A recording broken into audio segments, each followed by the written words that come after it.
ಸೊಲ್ಯೂಷನ್ಸ್ಗೆ ಮತ್ತೆ ಶ್ರೀ ಸಾಯಿ ಸೊಲ್ಯೂಷನ್ಸ್ಗೆ ಈ ಚಿಕ್ಕಬಳ್ಳಾಪುರ ಕೋಲಾರಲ್ಲಿ ಅತಿ ಹೆಚ್ಚಿನ ಸರ್ಕಾರಿ ಹಣ ದುರುಪಯೋಗ ಮಾಡಿಕೊಂಡು ಅವರು ಅಭಿವೃದ್ಧಿ ಮಾಡಿಲ್ಲ, ಮುಂದಿನ ಪೀಳಿಗೆಗೆ ಅನ್ಯಾಯ ಮಾಡ್ತಾ ಇದ್ದಾರೆ. ಹಾಗಾಗಿ ಸರ್ಕಾರದಲ್ಲಿ ಮನವಿ ಮಾಡ್ತಾ ಇದ್ದೀನಿ, ಇವರಿಂದ ನನಗೆ ಅನೇಕ ಬಾರಿ ತೊಂದರೆ ಆಗ್ತಾ ಇದೆ. ನಾನು ಬೆಂಗಳೂರಲ್ಲಿ ಕೆಲಸ ಮಾಡ್ತಾ ಇದ್ರು ಕೂಡ ಅವ್ರ ಕಡೆಯಿಂದ ಅಟ್ಯಾಕ್ ನಡೀತಾ ಇದೆ. ಯಾರ್ಯಾರೋ ಬರ್ತಾ ಇದ್ದಾರೆ, ಸಾಯಿಸುವ ಪ್ರಯತ್ನ ಮಾಡ್ತಾ ಇದ್ದಾರೆ, ಆಕ್ಸಿಡೆಂಟ್ ಪ್ರಯತ್ನ ಮಾಡ್ತಾ ಇದ್ದಾರೆ. ಹಾಗಾಗಿ ನಾನು ಸರ್ಕಾರಕ್ಕೆ ಮನವಿ ಮಾಡ್ತಾ ಇದ್ದೀನಿ, ಈಗಾಗಲೇ ನಿಮ್ಗೆ ಅವ್ರು ಅಟ್ಯಾಕ್ ಮಾಡಿ ಸಾಯಿಸ್ತೀನಿ ಅಂತ ಹೇಳಿದ್ದು ನಿಮ್ಗೆ DVD ಕಳಿಸಿದ್ದೀನಿ. ಆಮೇಲೆ ಸುಮಾರು ಸಲ ನನ್ನ ಅಟ್ಯಾಕ್ ಆದಾಗ ನಿಮ್ಗೆ ತಿಳಿಸ್ತಾ ಇದ್ದೀನಿ. ಆದ್ರೆ ನೀವು ಅವ್ರ ಫೇವರ್ ಆಗಿ ಮಾತಾಡ್ತಾ ಇದ್ದೀರಾ, ನೀವು ಕಾನೂನು ಪರವಾಗಿ ಕೆಲಸ ಮಾಡ್ತಾ ಇಲ್ಲ. ಹಾಗಾಗಿ ನನಗೆ ಸೂಕ್ತ ಭದ್ರತೆಯನ್ನ ಕೊಡಿ, ಬಂದೋಬಸ್ತನ್ನ ಕೊಡಿ ಅಂತ ಹೇಳಿ ಮನವಿ ಮಾಡ್ತಾ ಇದ್ದೀನಿ. ಪರಿಣಾಮ ಬೀರ್ತಾ ಇದೆ. ಈಗ ಈ ಪೊಲೀಸ್ ಅವರು ನಾವು ಮಾಡಿರ್ತಕ್ಕಂಥ ನಮ್ಮ ಮೇಲೆ ಅಟ್ಯಾಕ್ ಆಗಿರ್ತಕ್ಕಂಥ ಮಾರಣಾಂತಿಕ ಹಲ್ಲೆಯನ್ನ ಸ್ವಲ್ಪ ನೆಗ್ಲೆಕ್ಟ್ ಮಾಡಿದ್ರು. ನಮ್ಮ ಮೇಲೆ ಮಾರಣಾಂತಿಕ ಹಲ್ಲೆ ನಡೆದಿದ್ದು ಮಾರ್ಚ್ 9ನೇ ತಾರೀಕು ಭಾನುವಾರ. ಮೊನ್ನೆ 13ನೇ ತಾರೀಕು ಭಾನುವಾರ ಬಟ್ಲಹಳ್ಳಿಯಲ್ಲಿ ಏನು ಹುಡುಗಚಂಗನವರು ಯುವಕರು ಮಾರಣಾಂತಿಕ ಹಲ್ಲೆ ನಡೆಸಿ ಮಾರಣ ಹೋಮ ನಡೆದಿದೆ. ಇಬ್ಬರು ಯುವಕರು ಸತ್ತೋಗಿದ್ದಾರೆ. ಪೊಲೀಸ್ ಅವರು ಅಲ್ಲಿ ಖುದ್ದಾಗಿ ಈ ಮಾಧ್ಯಮಗಳಿಗೆ ಕೊಟ್ಟಿದ್ದಾರೆ ಸಂದರ್ಶನವನ್ನ. ಕೋಲಿ ಪಂದ್ಯಗಳು, ಕ್ರಿಕೆಟ್ ಬೆಟ್ಟಿಂಗ್ಗಳು ಈ ತರ ಆಗಿ ಸತ್ತೋಗಿದ್ದಾರೆ ಅಂತೇಳಿ ಉದಾಸೀನವಾಗಿ ಮಾತಾಡ್ತಾ ಇದ್ದಾರೆ. ಜನರ ಪ್ರಾಣಗಳಂದ್ರೆ ಇವ್ರಿಗೆ ಉದಾಸೀನತೆ ಆಗೋಗಿದೆ.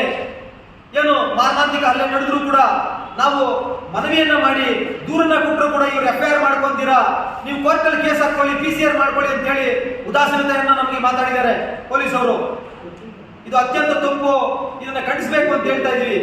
AR ಚೌಡಪ್ಪ ಮತ್ತೆ ಅವ್ರ ಮಕ್ಕಳು ಕಡದಮರಿ ಪಂಚಾಯಿತಿಯಲ್ಲಿ, ಫಾರೆಸ್ಟ್ ಇಲಾಖೆಯಲ್ಲಿ, ಅಗ್ರಿಕಲ್ಚರ್ ಇಲಾಖೆಯಲ್ಲಿ ಮತ್ತೆ ಅನೇಕ ಸರ್ಕಾರಿ ಇಲಾಖೆಗಳಲ್ಲಿ ದುರುಪಯೋಗ ಪಡಿಸಿಕೊಂಡಿರೋ ಹಣವನ್ನ ಇದು ನಾವು ಎಲ್ಲ ಇಲಾಖೆಗಳಿಗೂ, ಫಾರೆಸ್ಟ್ ಡಿಪಾರ್ಟ್ಮೆಂಟ್ಗೆ, ಎಜುಕೇಶನ್ ಡಿಪಾರ್ಟ್ಮೆಂಟ್ಗೆ, ಮುಜರಾಯಿ ಇಲಾಖೆಗೆ, ರೆವಿನ್ಯೂ ಇಲಾಖೆಗೆ, PWD ಇಲಾಖೆಗೆ, EO ಅವ್ರಿಗೆ ಎಲ್ಲರಿಗೂ ಮನವಿ ಮಾಡಿದೀವಿ. ಏನಕ್ಕೆ?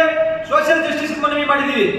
ಅಂದ್ರೆ ಸಾಮಾಜಿಕ ನ್ಯಾಯಕ್ಕಾಗಿ ಮನವಿ ಮಾಡಿದ್ರು ಕೂಡ ಅವರು ದುಡ್ಡನ್ನ ಸ್ವೀಕರಿಸಿ ಸಾಮಾಜಿಕ ನ್ಯಾಯವನ್ನ ತಪ್ಪುದಾರಿ ಪಡಿಸುವ ರೀತಿಯಲ್ಲಿ ದಾಖಲೆಗಳನ್ನ ಸೃಷ್ಟಿ ಮಾಡ್ತಾ ಇರ್ತಕ್ಕಂಥದ್ದು ಮತ್ತು ನಾವು ಕೊಟ್ಟಿರ್ತಕ್ಕಂತಹ ಏನು ಈ ಫಿಟ್ನೆಸ್ ನ ಹಿಡಿಸಿ ಸಾಕ್ಷ್ಯಗಳನ್ನ ನಾಶ ಮಾಡುವಂತ ಕೆಲಸಗಳಿಗೆ ಅಧಿಕಾರಿಗಳೇ ಕೈ ಜೋಡಿಸಿ ಆ ಸಾಕ್ಷ್ಯಗಳನ್ನ ಕೆಡಿಸುವಂತ ರೂಪದಲ್ಲಿ ಅವರು ಮುಂದಕ್ಕೆ ಹೋಗ್ತಾ ಇದ್ದಾರೆ. ಹಾಗಾಗಿ ನಾನು ಕರ್ನಾಟಕ ಸರ್ಕಾರಕ್ಕೆ ಮನವಿ ಮಾಡ್ತಾ ಇದ್ದೀನಿ, AR ಚೌಡಪ್ಪ ಅವ್ರ ಮಕ್ಕಳು AC ಶಿವ, AC ರಘು ಅವರಿಗೆ ಇಡೀ ಅವಳಿ ಜಿಲ್ಲೆಗಳಾಗಿರ್ತಕ್ಕಂಥ ಚಿಕ್ಕಬಳ್ಳಾಪುರ ಮತ್ತೆ ಕೋಲಾರ ಜಿಲ್ಲೆಗಳಲ್ಲಿ ಅತಿ ಹೆಚ್ಚಿನ ದುಡ್ಡು ಟ್ರಾನ್ಸ್ಫರ್ ಆಗಿದೆ. ಸರ್ಕಾರದ ದುರುಪಯೋಗದ ದುಡ್ಡು. ಅನುರೂಪ ರಾಕ್ಷಸರು AR Chowdappa, AC Shiva, AC Raghu ನನ್ನ ಮೇಲೆ ಮಾರಣಾಂತಿಕ ಹಲ್ಲೆ ನಡೆಸಿ 40 ದಿನ ಆಗಿದೆ. ಅದರ ಸಾಕ್ಷ್ಯಾಧಾರಗಳನ್ನ ವಾಟ್ಸಪ್ ಮುಖಾಂತರ ಮತ್ತು DVD ಮುಖಾಂತರ ಪೊಲೀಸ್ ಇಲಾಖೆಗೆ, ಅಡ್ಮಿನಿಸ್ಟ್ರೇಷನ್ ಇಲಾಖೆಗೆ, ಸಂಬಂಧಪಟ್ಟ ಎಲ್ಲ ಇಲಾಖೆಗಳಿಗೂ ಕೂಡ ಕೊಟ್ಟಿದ್ರು ಕೂಡ ಯಾವುದೇ ರೀತಿಯ ಶಿಕ್ಷೆ ಆಗಿಲ್ಲ. ಇದುವರೆಗೂ 40 ದಿನಗಳು ಕಳೆದ್ರು. ಪೊಲೀಸ್ ಸ್ಟೇಷನ್ ಯಾವುದು? ಬಟ್ಲಹಳ್ಳಿ ಪೊಲೀಸ್ ಸ್ಟೇಷನ್ ಕೊಟ್ಟಿದ್ದೀವಿ, ಚಿಂತಾಮಣಿ DYSP ಮುರಳೀಧವರು ಕೊಟ್ಟಿದ್ದೀವಿ, ಸರ್ಕಲ್ ಇನ್ಸ್ಪೆಕ್ಟರ್ ವೆಂಕಟರಮಣಪ್ಪ ಅವರು ಕೊಟ್ಟಿದ್ದೀವಿ, ನಮ್ಮ SP ಗಳಾಗಿರ್ತಕ್ಕಂತಹ ಕುಶಾಲ್ ಚೌಕ್ಸೆ ಅವರು ಕೊಟ್ಟಿದ್ದೀವಿ, ಚಿಂತಾಮಣಿ ತಾಲೂಕು ತಹಸೀಲ್ದಾರ್ ಆಗಿರ್ತಕ್ಕಂಥ ಸುದರ್ಶನ್ ಯಾದವ್ ಅವರು ಕೊಟ್ಟಿದ್ದೀವಿ, ಚಿಕ್ಕಬಳ್ಳಾಪುರ DC ಆಗಿರ್ತಕ್ಕಂಥ ರವೀಂದ್ರ PN ಅವ್ರಿಗೂ ಕೊಟ್ಟಿದ್ದೀವಿ.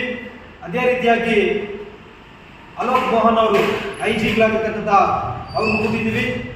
ಅದೇ ರೀತಿಯಾಗಿ ರಾಜ್ಯದ ಗವರ್ನರ್ ಆಗಿರ್ತಕ್ಕಂತಹ ತಾವರ್ ಚಂದ್ ಗೆಹ್ಲೋಟ್ ಅವ್ರಿಗೂ ಕೂಡ ಕಂಪ್ಲೇಂಟ್ ಅನ್ನು ಕೊಟ್ಟಿದ್ದೀವಿ, ಮನವಿಯನ್ನ ಮಾಡಿದ್ದೀವಿ, ಪ್ರೂಫ್ DVD ಕ್ಯಾಸೆಟ್ನ ಕಳಿಸಿದ್ದೀವಿ. ಆದರೆ ಶಿಕ್ಷೆ ಆಗಿಲ್ಲ. ಅದೊಂದು ದೊಡ್ಡ ಬೇಸರ ಸಂಗತಿ. ಅದೇ ರೀತಿಯಾಗಿ ಅವ್ರು ಮಾಡಿರ್ತಕ್ಕಂಥ ಅಕ್ರಮಗಳು, ಇವತ್ತು ಕೋಟಿಗಟ್ಟಲೆ ಅಕ್ರಮಗಳು ಮಾಡಿದ್ದು RTI ಅಪ್ಲಿಕೇಶನ್ಸ್ ನಾವು ಕಳಿಸಿದ್ವಿ. RTI ಅಪ್ಲಿಕೇಶನ್ಸ್ ನ ಮೇಲ್ಮನವಿ ಅವರು ಅಪೀಲ್ಗೆ ನಮ್ಮನ್ನ ಡಾಕ್ಯುಮೆಂಟ್ಸ್ ಕೊಡ್ತೀವಿ ಅಂತೇಳಿ ಕರೆದಿದ್ರು. ಬುಧವಾರ 16ನೇ ತಾರೀಕು ನಾವು ಕಡದಮರಿ ಪಂಚಾಯಿತಿಗೆ ಹೋದ ಸಂದರ್ಭದಲ್ಲಿ ಅಲ್ಲಿ ಅಪೀಲ್ ಕರೆದಿರ್ತಕ್ಕಂಥ ಸೆಕ್ರೆಟರಿ ನರಸಿಂಹಪ್ಪನವರು ಇರಲಿಲ್ಲ, ಮತ್ತೆ PDO ಪ್ರಭಾಕರ್ ಅವರು ಇರಲಿಲ್ಲ. ನಾವು ಅವ್ರು ಕರೆ ಮಾಡ್ತೀವಿ, ಕರೆ ಮಾಡಿದಾಗ ಡಾಕ್ಯುಮೆಂಟ್ಸ್ನ ಒದಗಿಸ್ಕೊಡ್ತೀವಿ ಅಂತೇಳಿ ಇದುವರೆಗೂ ಯಾವುದೇ ರೀತಿಯ ಮತ್ತೆ ಮಾಹಿತಿ ವಾಪಸ್ ಬಂದಿಲ್ಲ ಅವ್ರ ಕಡೆಯಿಂದ. ಈ ರೀತಿಯಾಗಿ ಏನು AR ಚೌಡಪ್ಪ ಮತ್ತೆ ಅವ್ರ ಮಕ್ಕಳು AC ಶಿವ AC ರಘು ಮಾಡ್ತಾ ಇರತಕ್ಕಂಥ ಅಕ್ರಮಗಳಲ್ಲಿ ಅನೇಕ ಸರ್ಕಾರಿ ಅಧಿಕಾರಿಗಳು ಶಾಮೀಲಾಗಿರೋದ್ರಿಂದ ಅವರ ಪರವಾಗಿ ಅವರು ನ್ಯಾಯವನ್ನು ಒದಗಿಸ್ತಾ ಇದ್ದಾರೆ ಹೊರತು ಜನರ ಪರವಾಗಿ ಆಗಲಿ ಅಥವಾ ಸಮಾಜದ ದೃಷ್ಟಿಯಲ್ಲಾಗಿ ಮಾಡ್ತಾ ಇಲ್ಲ.